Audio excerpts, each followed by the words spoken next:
அல் குர்ஆன் அத்தியாயங்களின் பெயர்கள் ஒவ்வொன்றும் ஒரு முக்கிய வரலாற்றை பின்னணி உள்ளடக்கியே காணப்படுகின்றன. அந்த வகையில் ஆலு இம்ரானும் அதிலிருந்து விதிவிலக்கல்ல. ஆலு இம்ரான், இம்ரானின் கிளையினர், சந்ததியினர் என்ற பொருள் கொண்ட அத்தியாயம் அல் குர்ஆனில் 3வது அத்தியாயமாக இடம்பெறுகின்றது. நூஹ் நபியின் சந்ததியில் இருந்து இப்ராஹிம் நபி அலைஹிஸ்ஸலாம் அவர்களை அல்லாஹ் தேர்வு செய்து அவர்களின் வழித்தோன்றல்களில் பல நபிமார்களை அனுப்பியது போன்று இப்ராஹிம் அலைஹிஸ்ஸலாம் அவர்களின் வழித்தோன்றல்களான ஆலு இம்ரான் கிளையினரிலும் அல்லாஹுவை தூய முறையில் வணங்கி வழிபடும் நன்மக்களாக இம்ரான் குடும்பத்தை தேர்வு செய்தான். உலகில் உள்ள மனிதர்கள், அதிசிறந்த இறை தூதர்கள், நபிமார்கள், உண்மையாளர்கள், சுகதாக்கள், நல்ல மக்கள் என இறை தெரிவிற்கும் கண்ணியத்திற்கும் ஏற்ப இஸ்லாத்தில் தரம் பிரித்து வகுக்கப்பட்டுள்ளனர். அந்த அடிப்படையில் அல் குர்ஆன் சிறப்பித்து கூறும் இம்ரான் கிளையினர் சிறப்புக்குரிய நன்மக்களே. நிச்சயமாக அல்லாஹ் ஆதம், நூஹ், இப்ராஹிமின் கிளையினர் மற்றும் ஆலு இம்ரான் கிளையினர் ஆகியோரை அக்கால உலக மக்களை விட சிறப்பாக்கி தேர்வு செய்தான். ஆலு இம்ரான் வசனங்கள் 33. மேற்படி வசனத்தின்படி இம்ரானின் கிளையினர் என்போர் அல்லாஹுவின் விசேடமான அருள் பாக்கியம் பெற்ற நன்மக்கள் என்பதை உணர்ந்து கொள்ள முடியும். அந்த வரிசையில் பரிசுத்தமான பாலஸ்தீன மண்ணில் பல்லாயிரம் வருடங்களுக்கு முற்பட்ட காலத்தில் வாழ்ந்த மரியம் அலைஹிஸ்ஸலாம் அவர்களின் தகப்பனாரே இம்ரான் என்ற நல்லடியாரும் ஒரு சிறந்த மத போதகரும் ஆகும்.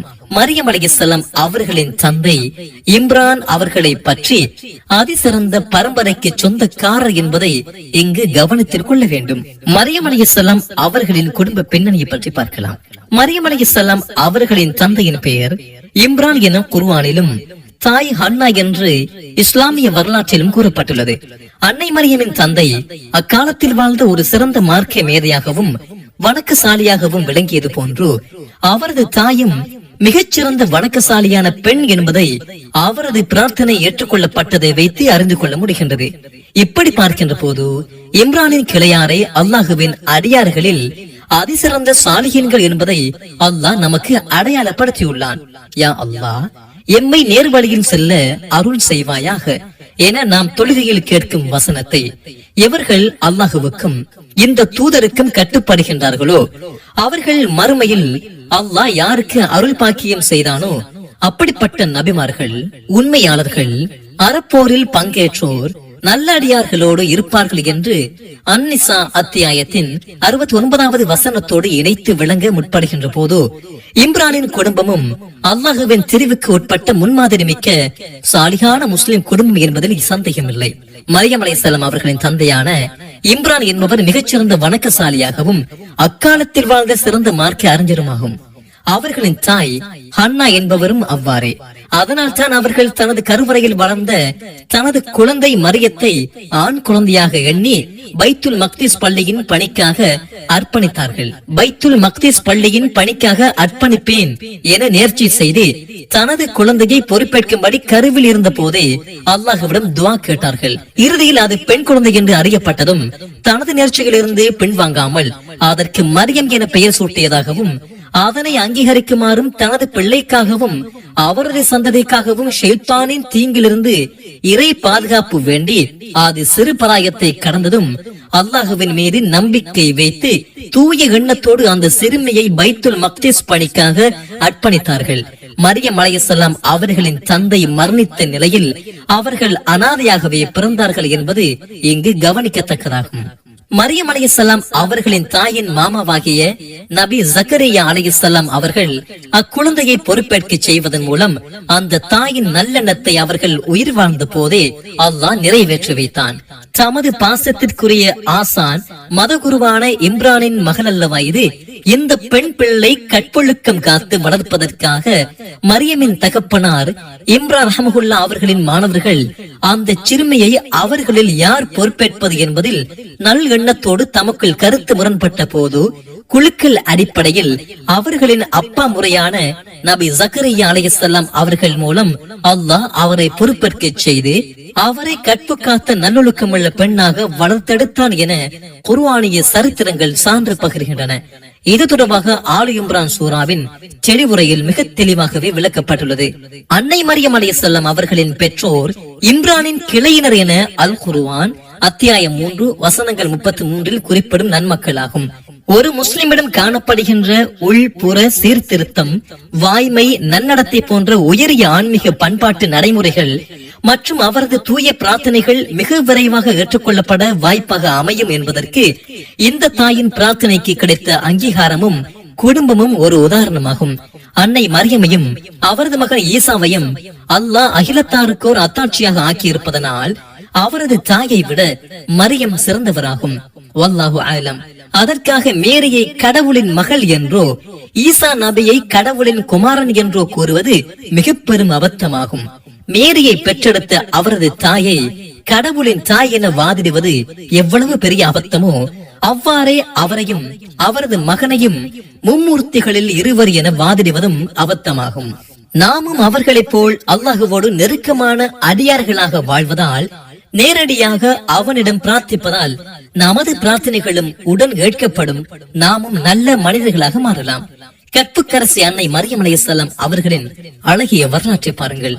மரியம் என இஸ்லாமிய சமய மக்களாலும், மேரி என கிறிஸ்தவ மதத்தைச் சேர்ந்த மக்களாலும் அழைக்கப்படுகின்ற அன்னை மரியமின் பிறப்பு மற்றும் வாழ்வியல் பின்னணி பற்றி படிக்கின்ற போது ஆன்மீகத்தில் காணப்படும் நமது வறுமை நிலை பற்றி ஒரு வகை வெட்க உணர்வு மேலிடுவதை தவிர்க்க முடியாதுதான்.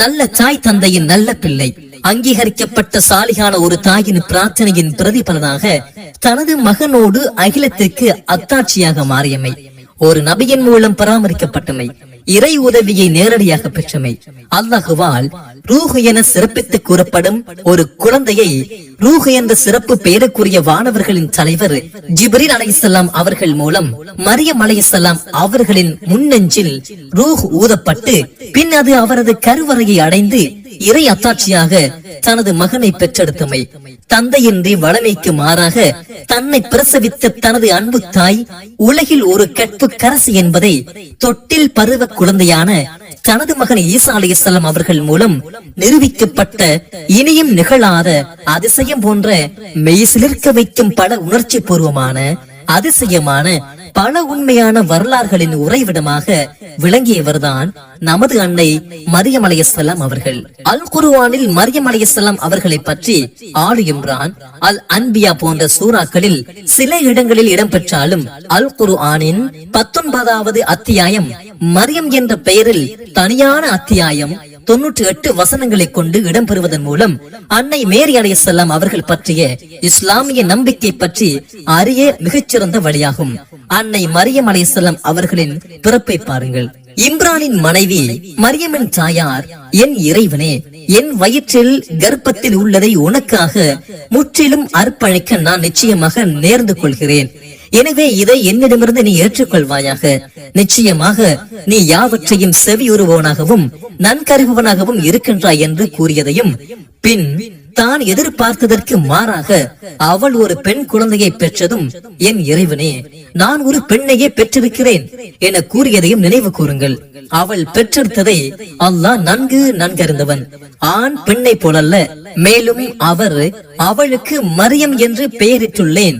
இன்னும் அவளையும் அவள் சந்ததியையும் விரட்டப்பட்ட ஷைத்தானின் தீங்குகளிலிருந்து காப்பாற்ற திடமாக உன்னிடம் காவல் தேடுகின்றேன் என்றும் கூறினார். திருக்குர்ஆன் அத்தியாயம் 3 வசனங்கள் 36. பிறப்பின் போது நடந்த அதிசயத்தை பாருங்கள். உலகில் பிறக்கின்ற குழந்தைகள் அழுது கொண்டு பிறக்கும் என நமது மூதாதையர் பேசிக் கொள்வது நமது செவிகளை எட்டும். அதன் உண்மையான ரகசியம் என்ன என்பது பற்றி 1400 வருடங்களுக்கு முன்னால் அல்லாஹுவின் தூதர் பின்வருமாறு கூறிவிட்டார்கள். ஆதமின் மக்களில் புதிதாக பிறக்கும் குழந்தை எதுவாயினும் அது பிறக்கும் போதே ஷைத்தான் அதை தீண்டுகிறான். ஷைத்தானின் தீண்டலால் அக்குழந்தை உடனே கூக்குரல் எழுப்பும். மரியமையும் அவரின் மகனையும் தவிர மற்றொரு அறிவிப்பில், ஆதமின் மக்களில் புதிதாக பிறக்கும் குழந்தை எதுவாயினும் அது பிறக்கும் போதே ஷைத்தான் அதை தீண்டுகிறான். ஷைத்தானின் தீண்டலால் அக்குழந்தை உடனே கூக்குரல் எழுப்பும். மரியமையும் அவரின் மகனையும் தவிர மற்றொரு அறிவிப்பில், பிறந்த குழந்தையான மரியத்தை பின் ஈசா மசீகையும் ஷைத்தான் தீண்ட முனைந்த போது குத்த முடியாதபடி அல்லாஹ் திரை ஒன்றை போட்டான். அத்திரையில்தான் அவன் குத்தினான் என்று இறை தூதர் ஸல்லல்லாஹு அலைஹி வஸல்லம் அவர்கள் கூறினார்கள் என அபூ ஹுரைரா ரலியல்லாஹு அன்ஹு அவர்கள் அறிவித்துவிட்டு, பிறகு நீங்கள் விரும்பினால் நான் இக்குழந்தைக்காகவும் அதனுடைய வருங்கால வழி தோன்றலுக்காகவும் அருளில் இருந்து விரட்டப்பட்ட ஷைத்தானை விட்டும் உன்னிடம் பாதுகாப்பு பாதுகாப்பு தேடுகிறேன். 3வது அத்தியாயத்தின் 36வது வசனத்தை ஓதி பாருங்கள் என கூறினார்கள். நூல் முஸ்லிம். அன்னை மரியமின் சிறப்பை பாருங்கள். அல்லாஹ் உலகில் பல ஆண்களை பூரணமானவர்களாகவும் பெண்களில் சிலரை பூரணமான சிறந்த மக்களாக ஆக்கியுள்ளான். அதில் அன்னை மரியமும் அவரது குடும்பமும் ஒன்றாகும். இறை தூதர் ஸல்லல்லாஹு அலைஹி வஸல்லம் அவர்கள் கூறினார்கள், ஆண்களில் நிறைய பேர் முழுமை பெற்றிருக்கின்றனர். ஆனால் பெண்களில் இம்ரானின் மகள் மரியமையும் ஃபிர்அவுனின் துணைவியார் ஆசியாவையும் தவிர வேறெவரும் முழுமை பெறவில்லை. மற்ற பெண்களை விட ஆயிஷாவுக்கான சிறப்பு மற்ற எல்லா உணவுகளையும் விட சரீத் என்ற உணவுக்குள்ள சிறப்பை போன்றதாகும் என கூறியதாக அபு மூசா அல் அஷ்அரி ரலியல்லாஹு அன்ஹு அவர்கள் அறிவிக்கிறார்கள். நூல் புகாரி. அன்னை மேரி அலைஹிஸ்ஸலாம் அவர்கள் பெற்றெடுத்த அதிசய குழந்தையான நபி ஈசா அலைஹிஸ்ஸலாம் அவர்கள் மனித இனத்தின் தந்தை நபி ஆதம் அலைஹிஸ்ஸலாம் அவர்கள் தாய் தந்தையின்றி இறை வல்லமையின் வெளிப்பாடாக அல்லாஹுவின் இரு கரம் கொண்டு படைக்கப்பட்டதுடன் அவருக்கு அல்லாஹுவே உயிரை ஊதினான் என குர்ஆன் குறிப்பிடுகின்றது.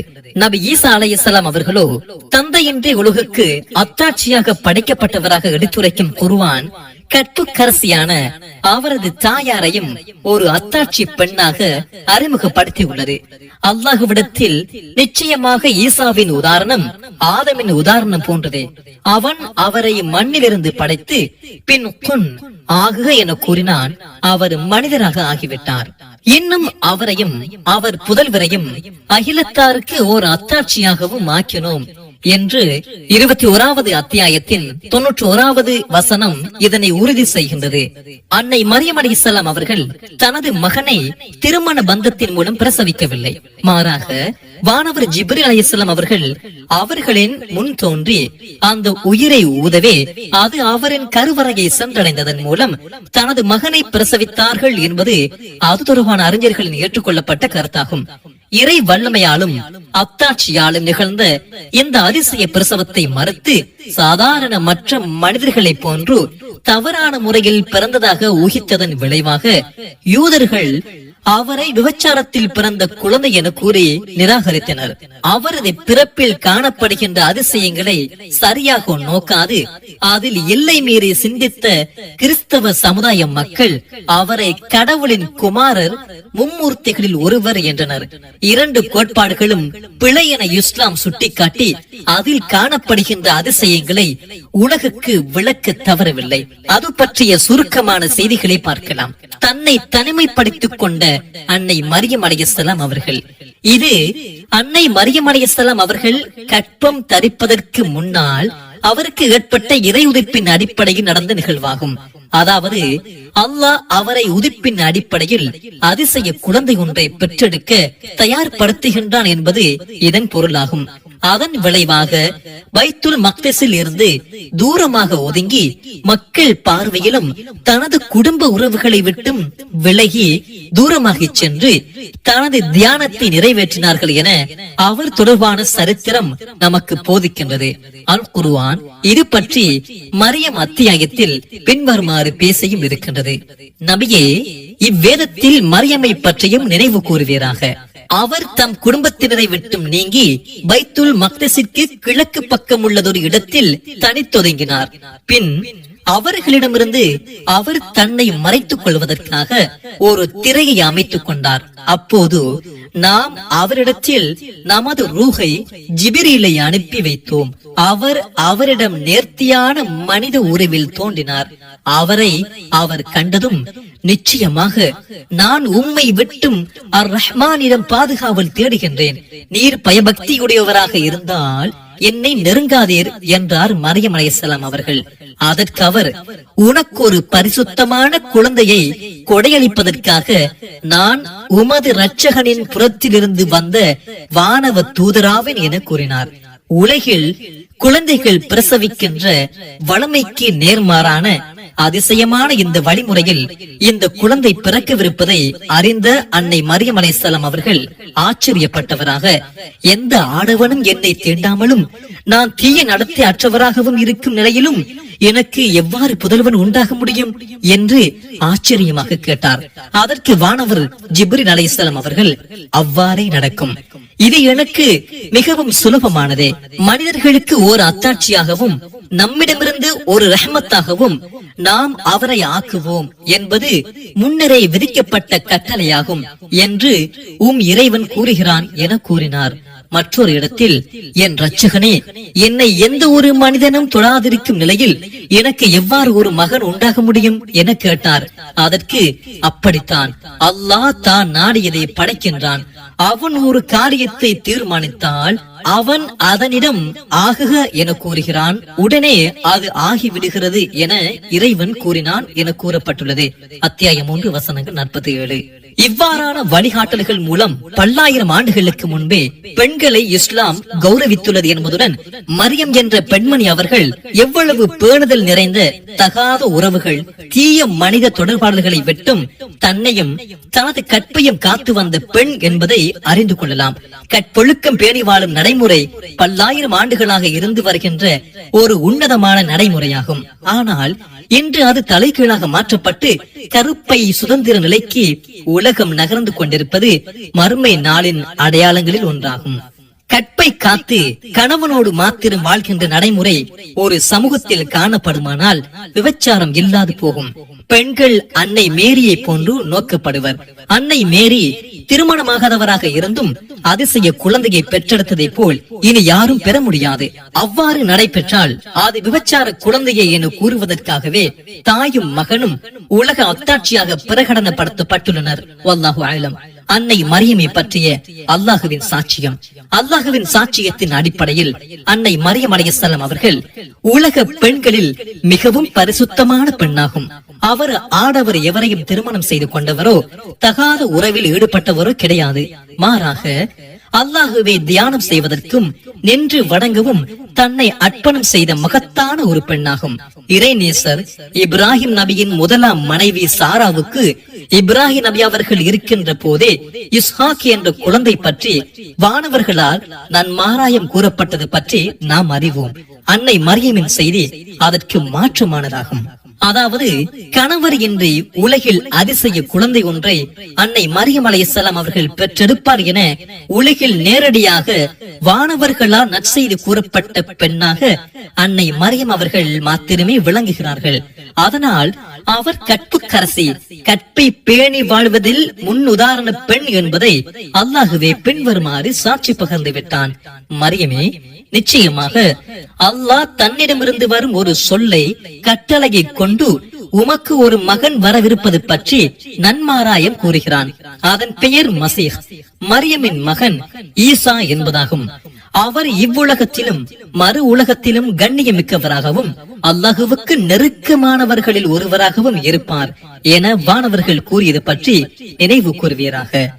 தந்தையின்றி பிறக்கும் அந்த குழந்தை தகாத உறவில் பிறந்ததாக மனிதர்கள் தமது குறைவான அறிவை வைத்து தவறான முடிவு செய்வதை தவிர்க்கவும், இறையாற்றலால் இவ்வாறு நடத்த முடியும் என்பதை மனிதர்களுக்கு உணர்த்தவும் அதனை அதன் தாயுடன் சேர்த்து ஒரு அத்தாட்சியாக அல்லாஹ் ஆக்கியுள்ளான்.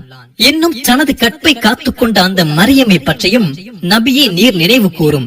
எனினும் நம் ஆன்மாவிலிருந்து நாம் அவரில் ஊதி அவரையும் அவர் புதல்வரையும் அகிலத்தாருக்கு ஓர் அத்தாட்சியாகவும் ஆக்கினோம். அவரில் நாம் நமது ரூஹிலிருந்து ஊதினோம் என்பது மரியம் அலைஹிஸ்ஸலாம் அவர்கள் மீது வானவர் ஊதிய ரூஹ் பற்றி கூறும் செய்தியாகும். அது ஈசா நபியின் பிறப்பு தொடர்பான சிறப்பை எடுத்து கூறும் செய்தியன்றி வேறில்லை. ஆகவே அந்த உயிர் அல்லாஹுவின் யதார்த்தத்தின் ஒரு பகுதி என தவறாக விளங்க எந்த முகாந்திரமும் கிடையாது என்பதையும், அது இஸ்லாமிய நம்பிக்கைக்கு மாற்றமான நம்பிக்கை என்பதை புரிந்து கொள்ள வேண்டும். ஏனென்றால் அல்லாஹுவுக்கு மனைவி பிள்ளைகள் இருப்பதாக நம்புவது மிக பெரும் பாவமாகும். மாத்திரமின்றி அல்லாஹுவுக்கு புதல்வன் இருப்பதாக பேசுவது வானம் இடிந்து பூமி வெடிக்கும் அளவு பாவமான வார்த்தை என்பதாக சூரா மரியமில் கூறப்பட்டுள்ளது. அவ்வாறு ஒருவர் வாதத்திற்கு கூறினால், நபி ஆதம் அலைஹிஸ்ஸலாம் அவர்களுக்கு அல்லாஹ் நேரடியாக உயிரை ஊதியதன் காரணமாக அவர்கள் அல்லாஹுவின் குமாரராக இருக்க அந்த முதல் மனிதர் ஆதம் நபி அவர்களே மிகவும் பொருத்தமானவராகும் என்பது பதிலாகும். பிரசவத்திற்காக தயார்படுத்தப்பட்ட அன்னை மரியம் அலைஹிஸ்ஸலாம் அவர்கள் இது பல படிமுறைகளை கொண்டதாகும். தனது சமூகத்தவரை குடும்பங்களை விட்டும் தூர விலகி இருந்தமை, மனிதர்களின் பார்வை படாத விதமாக தன்னை மறைத்து திரையிட்டுக் கொண்டமை, வானவர் ஜிப்ரீல் அலைஹிஸ்ஸலாம் அவர்கள் சமூகம் தந்து குழந்தை பற்றிய நற்செய்தியோடு அவரில் ரூஹை ஊதியமை போன்ற இன்னொரு செய்திகள் இதில் உள்ளடங்குகின்றன. இது தொடர்பான ஆதாரங்கள் மரியம் அத்தியாயத்திலிருந்து நாங்கள் பார்த்தோம். அன்னை மரியம் அலைஹிஸ்ஸலாம் அவர்கள் தனது பிரசவத்திற்காக ஒதுங்கியிருந்த காலகட்டம் சாதாரண பெண்களின் கற்ப காலமா அல்லது அதைவிட குறுகிய காலமா என்பது பற்றிய எவ்வித தெளிவும் ஆதாரபூர்வமாக இல்லை. ஆகவே இரண்டும் இடம்பாடானதே. வல்லாஹு ஆலம். அன்னை மரியம் அலைஹிஸ்ஸலாம் அவர்கள் ஈசா நபியை கருவுற்று பெற்றெடுத்ததை பற்றி அல்லாஹ் இவ்வாறு கூறுகின்றான். பின்னர் மரியம் அவரை ஈசாவை கருக்கொண்டார். பின்னர் கர்ப்பத்துடன் தொலைவில் உள்ள ஓரிடத்தை சென்றடைந்தார். திடீரென அவருக்கு ஏற்பட்ட பிரசவ வேதனை அவரை கனிந்த ஒரு பேரித்த அடிமரத்தின் பால் கொண்டு சேர்த்தது. பிரசவ வேதனையால் இதற்கு முன்பே நான் இறந்து முற்றிலும் மறக்கப்பட்டவனாக இருக்க கூடாதா என்று அலறினார். பிரசவ உதவிக்கு யாரும் இல்லாத நிலையில் அல்லாஹ் வானவர் மூலம் உதவியதை இந்த நிகழ்வு நமக்கு பின்வருமாறு தெளிவுபடுத்துகின்றது. அப்போது ஜிப்ரீல் அலைஹிஸ்ஸலாம் அவர்கள் அவருக்கு கீழிருந்து, மரியமே கவலைப்படாதீர்கள், உம்முடைய இறைவன் நிச்சயமாக உமக்கு கீழாலேயே சிறியதொரு ஆற்றை உண்டாக்கி இருக்கின்றான் என்று அவரை அழைத்து கூறினார். இன்னும் இந்த பேரிச்ச மரத்தின் கிளையை பிடித்து அறைகள் இழுத்து குலுக்கும், அது கனிந்த பேரித்த பழங்களை உம்மீது அது உதிர்க்கும் என்றும், பின்னும் அவற்றை உண்டு அந்த நீரை பருகி கண் குளிர்ச்சி பெற்றிருப்பீராக. பின்னர் எந்த மனிதரையேனும் நீர் பார்க்க நேரிட்டால் நிச்சயமாக நான் ரஹ்மானுக்காக மௌன விரத நோன்பிருக்க நேர்ச்சை செய்திருக்கின்றேன். அதனால் இன்றைய தினம் எந்த மனிதருடனும் பேச மாட்டேன் என்று கூறுவீராக என்றும் வழிகாட்டப்பட்டது. மரியம் அலைஹிஸ்ஸலாம் அவர்கள் தனது குழந்தையை பெற்றெடுத்த பின் என்ன நடந்தது என்பதை பற்றி பார்க்கலாம். பின்னர் மரியம் அக்குழந்தையை தன்னுடன் சுமந்து கொண்டு தனது சமூகத்தாரிடம் வந்தார். அவர்கள், மரியமே, நிச்சயமாக நீர் கணவன் இல்லாத ஆச்சரியப்படும்படியான ஒரு குழந்தையை கொண்டு வந்திருக்கின்றீரே என்றும், ஹாரூனின் சகோதரியே, உம் தந்தை நடத்தை கெட்ட மனிதராக இருக்கவும் இல்லை, உம் தாயாரும் நடத்தை பிசகியவராக இருக்கவும் இல்லை என்றும் இழிவாக கூறினார்கள். நடத்தை தவறாது நடந்தவர்களாக அன்னை மரியமின் பெற்றோரை குறிப்பிடும் யூதர்கள் தனது கற்பை காத்து வந்த, அவ்வப்போது இறை உதவியை நேரடியாக பெற்று வந்தவராக ஜக்கரியா நபி அலைஹிஸ்ஸலாம் அவர்கள் மூலம் சாட்சியம் சொல்லப்படும் அன்னை மேரியை அவமதித்து நிராகரித்து தமது ஊக கருத்தை எப்போதும் போல் குதர்க்கமாகவே முன்வைத்துள்ளனர் என்பதை உணரலாம். அதற்கு இடி விழுந்தாற் போல பின்வருமாறு தொட்டில் பருவ குழந்தையை அல்லாஹ் பேச வைத்து அதற்கு பதில் அளித்திருப்பது அல்லாஹ் ஈசா நபிக்கும் அவரது தாய்க்கும் அளித்த கண்ணியமும் அதனை அவன் தனது வல்லமை மூலம் நிரூபித்தான் என்பதே யதார்த்தமாகும். பின்னர் நடந்ததை பாருங்கள். உடனே அவர் அதன் தனது குழந்தையின் பால் அது பேசப் போவதை கேட்குமாறு சுட்டி காட்டினார். அதற்கு அவர்கள், தொட்டிலில் இருக்கும் குழந்தையுடன் நாம் எப்படி பேசுவது என்று கேட்டனர். நிச்சயமாக நான் அல்லாஹ்வுடைய அடியானாவேன், அவன் எனக்கு வேதத்தை கொடுத்திருக்கின்றான், இன்னும் என்னை நபியாகவும் ஆக்கியிருக்கின்றான், இன்னும் நான் எங்கிருந்தாலும் அவன் என்னை முபாரக் நட்பாக்கியம் அளிக்கப்பட்டவனாகவும் ஆக்கி இருக்கின்றான். மேலும் நான் உயிருடன் இருக்கும் காலமெல்லாம் தொழுகையையும் ஜகாத்தையும் நிறைவேற்ற எனக்கு வசியத் கட்டளையிட்டும் இருக்கின்றான். மேலும் என் தாயாருக்கு நன்மை செய்பவனாக எனக்கு அவன் ஏவி இருக்கின்றான். நட்பேறுகளை இழந்த பெருமைக்காரனாக என்னை அவன் ஆக்கவில்லை. இன்னும் நான் பிறந்த நாளிலும் நான் இறக்கும் நாளிலும் மறுமையில் நான் உயிர் பெற்று மீண்டெழும் நாளிலும் என் மீது சாந்தி நிலைத்திருக்கும் என்றும் அக்குழந்தை கூறியது. அவர்தாம் மரியமுடைய புதல்வர் ஈசா ஆவார். எதை குறித்து அவர்கள் சந்தேகம் கொண்டிருக்கிறார்களோ அது பற்றிய உண்மையான சொல் இதுவே ஆகும். திருக்குர்ஆன் அத்தியாயம் 19 வசனங்கள் 34. ஈசா நபி அவர்கள் தொட்டில் பருவ குழந்தையாக இருந்த போது முதலாவது கூறிய வார்த்தை நான் அல்லாஹுவின் அடியானாவேன் என்பதாகும். அதன் பின்னரே தனது தாய்க்கு பணிவிடை செய்ய கட்டளையிடப்பட்டது. தனக்கு அல்லாஹ் செய்த அருள் பாக்கியங்கள் என்பன பற்றி பேசியதோடு தான் பிறந்த நாளிலும் மரணிக்கும் நாளிலும் மறுமையில் உயிர் பெற்று மீண்டலும் நாளிலும் என் மீது சார்ந்து நிலைத்திருக்கும் என கூறுவது, பிறக்கும் மனிதர்கள் எல்லோரும் இறப்பை எய்துவர், இறந்த பின் மறுமை நாளுக்காக மீண்டும் எழுப்பப்படும் போது அவர் இறையாசி பெற்றவராக இருப்பார் என்ற வாசகங்கள் அவர் இறைவனின் அடியார் அன்றி இறைமகன் இல்லை என்று நமக்கு ஆணித்தரமாக போதிக்கின்றது. ஆகவே அவரை இறைவனின் குமாரராக சித்தரிக்காது அவர் இறையடியாரும் தூதரும் என்பதை ஏற்பதால் தான் ஒருவரின் இறை நம்பிக்கை பூரணமாகும் என்பதை நாம் இங்கு கவனத்தில் கொள்ள வேண்டும். அதனால் தான் அதே மரியம் அத்தியாயத்தின் தொடரில் அல்லாஹ் தனக்கு எந்த ஒரு புதல்வனையும் எடுத்துக்கொள்ள வேண்டியதில்லை, அவன் அதை விட்டு தூயவன், அவன் ஒரு காரியத்தை தீர்மானித்தால் அதற்கு ஆகுக என்றுதான் கூறுவான், உடனே அது ஆகிவிடும் என குறிப்பிட்டுள்ளான்.